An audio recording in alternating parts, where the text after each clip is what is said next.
नमस्कार मित्रांनो, श्री स्वामी समर्थ. जय जय स्वामी समर्थ. मित्रांनो, वर्षभरात अनेक सण येतात, अनेक व्रत, पूजा, उपवास आपण करतो. पण त्यामध्ये एक असा दिवस येतो ज्याला आपण सनातन परंपरेत अत्यंत पवित्र आणि महत्त्वाचा मान दिला जातो. तो दिवस म्हणजे गुरुपौर्णिमा.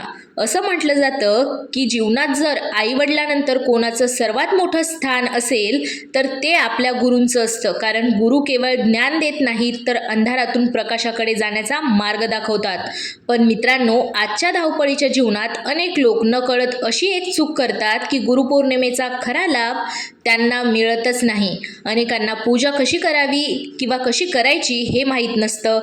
पण अशा भावनेने करायची, कोणत्या पद्धतीने करायची आणि कोणत्या गोष्टीकडे लक्ष द्यायचं हे माहीत नसतं. आज मी तुम्हाला सांगणार आहे 3 दिव्यांच्या पूजेचे एक पारंपरिक पद्धत जी अनेक भक्त श्रद्धेने करत आले आहेत. या दिव्यांचा अर्थ काय आहे, हे 3 दिवे कोणत्या उद्देशाने लावले जातात, ते कुठे ठेवायचे, कोणत्या वेळी लावायचे आणि या पूजेमागचा आध्यात्मिक संदेश काय आहे, या सर्व गोष्टी आपण आज शांतपणे आणि सविस्तर जाणून घेणार आहोत. मात्र या व्हिडिओमध्ये पुढे जाण्यापूर्वी मी तुम्हाला एक छोटी विनंती करते.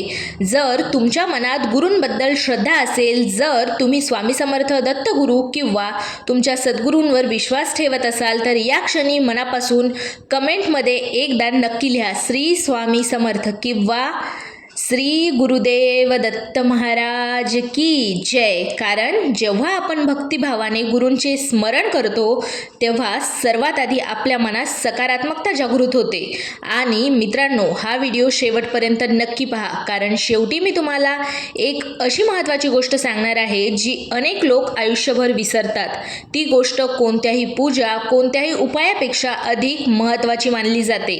चला तर मग आपल्या सद्गुरूंच्या चरणी मनपूर्वक वंदन करून गुरुपौर्णिमेचे महत्त्व आणि 3 दिव्यांच्या या पारंपरिक पूजेविषयी सविस्तर जाणून घेऊया.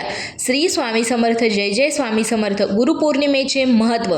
मित्रांनो, सर्वप्रथम आपण एक गोष्ट समजून घेतली पाहिजे की गुरुपौर्णिमा म्हणजे केवळ एक सण नाही तर कृतज्ञता व्यक्त करण्याचा दिवस आहे.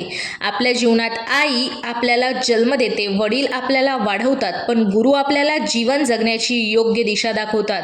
म्हणूनच आपण शास्त्रांमध्ये गुरूंचे स्थान अत्यंत श्रेष्ठ मानले गेले आहे. आपल्या संस्कृतीत एक प्रसिद्ध श्लोक आहे, गुरु ब्रह्मा गुरुर विष्णू गुरुर्देवो महेश्वरा गुरुर साक्षात परब्रह्म तस्मै श्री गुरुवे नमः. या श्लोकाचा अर्थ असा सांगितला जातो की गुरु हे सर्जन, पालन आणि अज्ञान दूर करण्याच्या दिव्य तत्वांचे प्रतीक मानले जातात. म्हणूनच गुरूंना सर्वोच्च आदर दिला जातो.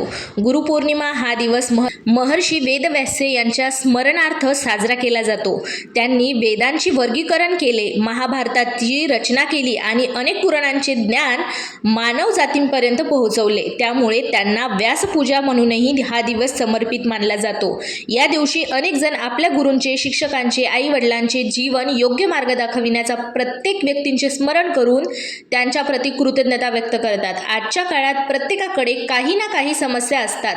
कोणाला आर्थिक अडचणी असतात, कोणाला मानसिक ताण असतो, कोणाला नातेसंबंधातील समस्या असतात, तर कोणाला आयुष्यात योग्य निर्णय घेताना अडचण येते. अशा वेळी गुरुपौर्णिमा आपल्याला एक गोष्ट शिकवते, ज्ञान, संयम, नम्रता आणि सद्विचार यांच्या आधारे जीवन अधिक अर्थपूर्ण बनविण्याचा प्रयत्न करा. म्हणूनच या दिवशी केवळ पूजा करणेच नव्हे तर आपल्या चुका ओळखून स्वतःमध्ये सुधारणा करण्याचा संकल्प करणे आणि गुरूंनी दाखवलेल्या चांगल्या मार्गावर चालण्याचा प्रयत्न करणे हेही तितकेच महत्त्वाचे मानले जाते.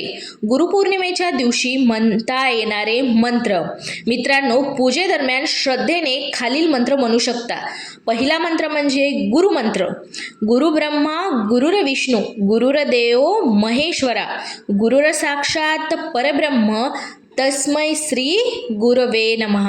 हा मंत्र शांतपणे आणि भक्तिभावाने म्हणावा.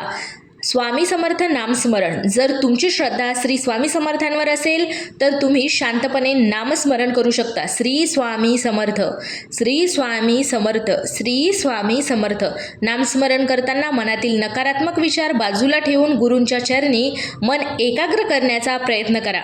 श्री गुरुदेव दत्त नामस्मरण. जर तुम्ही दत्तात्रेय प्रयतयांचे प्रिय भक्त असाल तर श्रद्धेने म्हणू शकता श्री गुरुदेव दत्त, श्री गुरुदेव दत्त, श्री गुरुदेव दत्त. गुरुपौर्णिमेची प्रार्थना. आता दोन्ही हात जोडून मनापासून अशी प्रार्थना करा. हे सद्गुरुदेव, माझ्या जीवनात सद्बुद्धी, संयम, विवेक आणि योग्य मार्गावर चालण्याची प्रेरणा द्या. माझ्या हातून ज्या चुका झाल्या असतील त्यांची क्षमा करा. माझ्या कुटुंबात प्रेम, एकता आणि शांतता नांदो. मला चांगले कर्म करण्याची शक्ती द्या. अहंकार, मत्सरी आणि राग यापासून माझे रक्षण करा. तुमच्या कृपेने माझ्या जीवनात ज्ञानाचा प्रकाश सदैव प्रज्वलित राहो. सर्वांच्या कल्याणासाठी प्रार्थना करण्याची भावना माझ्यात जागृत राहो. श्री स्वामी समर्थ, श्री गुरुदेव दत्त. तुमच्या चरणी माझा कोटी कोटी प्रणाम. आता जाणून घेऊया 3 दिव्याचा उपाय अतिशय सविस्तरपणे. मित्रांनो, आता आपण जाणून घेणार आहोत गुरुपौर्णिमेच्या दिवशी श्रद्धेने केला जाणारा 3 दिव्याचा पारंपरिक दीपपूजेचा उपाय. अनेक ठिकाणी अशी परंपरा आहे की गुरुपौर्णिमेच्या दिवशी गुरूंचे स्मरण करत दीप प्रज्वलित केले जातात. दिवा हा अंधारातून प्रकाशाकडे जाण्याचे प्रतीक मानला जातो. या पूजेचा उद्देश केवळ दीप लावणे नसून आपल्या मनात ज्ञान, नम्रता आणि सकारात्मक विचारांचा प्रकाश जागवणे हा आहे. पहिली स्टेप. आता पहिला भाग म्हणजे सकाळची तयारी करायची. गुरुपौर्णिमेच्या दिवशी शक्य असल्यास लवकर उठावे, स्नान करून स्वच्छ आणि साधे कपडे परिधान करावेत. घरातील पूजेचे ठिकाण स्वच्छ करावे. स्वच्छता ही बाह्य आणि अंतर्मनातील पवित्रतेचे प्रतीक मानली जाते. दुसरी स्टेप आहे पूजेची जागा. पूजेच्या ठिकाणी आपल्या श्रद्धेनुसार श्री स्वामी समर्थ, श्री दत्तगुरू, महर्षी वेदव्यास किंवा आपल्या गुरूंचे छायाचित्र ठेवा. शक्य असल्यास त्यांच्यासमोर स्वच्छ वस्त्र अंथरावे आणि फुले अर्पण करावीत. तिसरी स्टेप आहे 3 दिवे तयार करा. मातीचे किंवा पितळेचे 3 दिवे घेऊ शकता. स्वच्छ कापसाच्या वात तयार करा. आपल्या परंपरेनुसार तूप किंवा तीळ तेल वापरू शकता. चौथी स्टेप आहे पहिला दिवा गुरूंच्या चरणी अर्पण करा. दिवा लावताना मनात प्रार्थना करा. हे गुरुदेव, माझ्या जीवनातील अज्ञान दूर करून मला योग्य मार्ग दाखवा. माझ्या विचारांमध्ये सद्बुद्धी आणि विवेक जागृत करा. आता 5वी स्टेप आहे दुसरा दिवा कुटुंबाच्या मंगल कामनेसाठी लावा. प्रार्थना करा. माझ्या कुटुंबात प्रेम, एकता, शांतता आणि परस्पर आदर राहू दे. आम्हाला चांगले विचार आणि चांगले कर्म करण्याची प्रेरणा मिळू दे. 6वी स्टेप आहे तिसरा दिवा स्वतःच्या आत्मिक उन्नतीसाठी आणि सर्वांच्या कल्याणासाठी लावा. मनात म्हणा, माझ्या जीवनात संयम, नम्रता, सेवा आणि सत्कर्म वाढू दे. सर्व जीवांच्या कल्याणाची भावना माझ्यात जागृत राहू दे. 7वी स्टेप आहे नामस्मरण. 3 दिवे लावल्यानंतर काही मिनिटे शांत बसा. श्रद्धेनुसार नामस्मरण करा. श्री स्वामी समर्थ किंवा श्री गुरुदेव दत्त. मन शांत ठेवण्याचा प्रयत्न करा आणि घाई करू नका. आता 8वी स्टेप आहे प्रार्थना. दोन्ही हात जोडून मनापासून प्रार्थना करा. स्वतःसाठीच नव्हे तर आपल्या कुटुंबासाठी, मित्रांसाठी आणि सर्वांच्या मंगलमयासाठी शुभेच्छा व्यक्त करा. 9वी स्टेप आहे दान आणि सेवा. आपल्या परंपरेत गुरुपौर्णिमेला दान, अन्नदान किंवा गरजूंना मदत करायला विशेष महत्त्व दिले जाते. शक्य असल्यास एखाद्या गरजू व्यक्तीला अन्न, कपडे किंवा आपल्या क्षमतेनुसार मदत करा. अनेकांचे मते ही कृतज्ञता व्यक्त करण्याची सुंदर पद्धत आहे. 10वी स्टेप आहे दिवे विझवू नका. दिवे सुरक्षित ठिकाणी पूर्ण जळू द्या.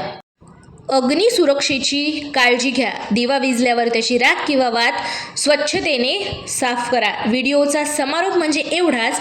मित्रांनो, आज आपण गुरुपौर्णिमेचे महत्त्व, गुरूंच्या स्मरणांची परंपरा आणि 3 दिव्यांचा या श्रद्धेपूर्वक केल्या जाणाऱ्या दीपपूजेविषयी माहिती जाणून घेतली आहे. लक्षात ठेवा, दिव्यांपेक्षा महत्त्वाचा आहे आपल्या मनातील प्रकाश.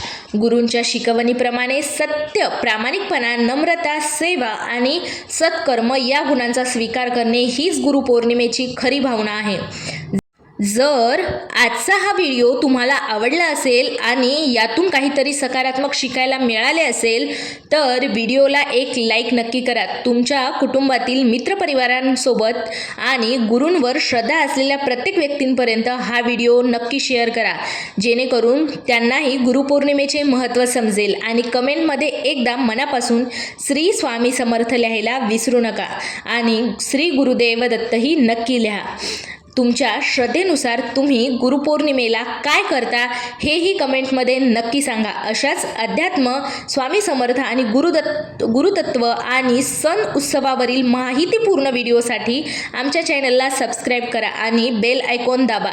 शेवटी सद्गुरूंच्या चरणी एकच प्रार्थना, सर्व भुवन्तु सुखीनं, सर्व संतु निरामया. श्री स्वामी समर्थ. जय जय स्वामी समर्थ. श्री गुरुदेव दत्त महाराज की.